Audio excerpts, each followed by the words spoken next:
Can we start with Corey Manigault? What happened this go-round with him not playing? Probably same thing as last time, coach's decision, teachable moment.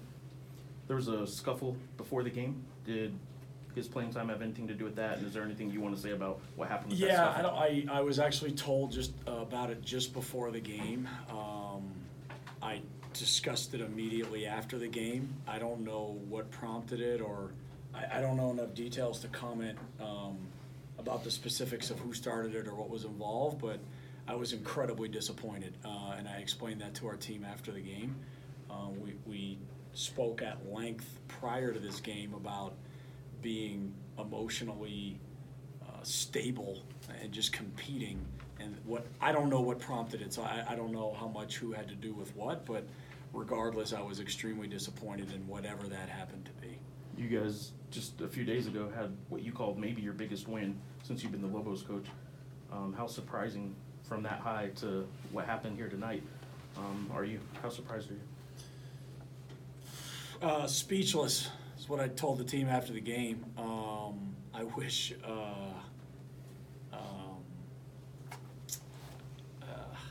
speechless, sick to my stomach, humiliated, embarrassed. So many things I could elaborate on, but unfortunately at this point in time, it just is going to remain an incredibly humiliating defeat, and we have to move forward. Any of those guys in that locker room, did you get the sense they feel the same way right now? I don't know how they exactly feel. We had a few guys kind of speak. Like I said, I spoke for a little bit.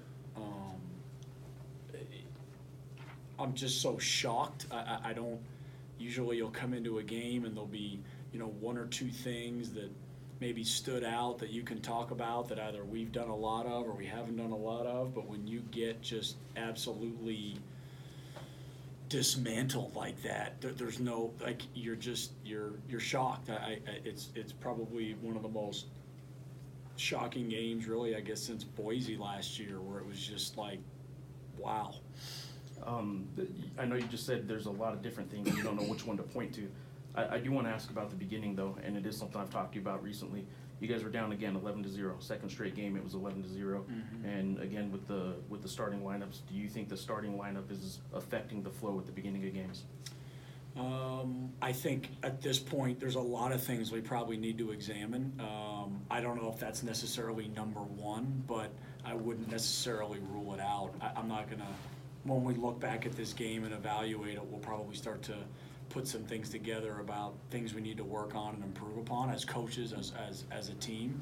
And if that happens to be one of them, I'm open to it. I don't want to sit here and say that we're just going to continue to go down a road, whether it's that or another thing we might do on the court that's hurting us. As ridiculously painful as this game happens to be,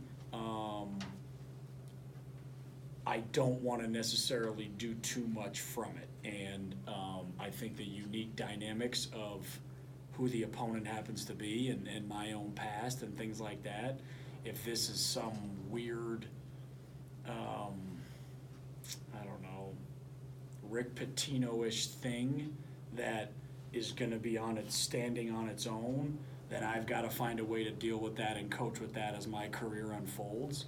But I don't know if I'm necessarily going to extract a bunch of decisions and things from these two games if they just happen to be these two games, and that's my cross to bear. As far as specific players, Anthony,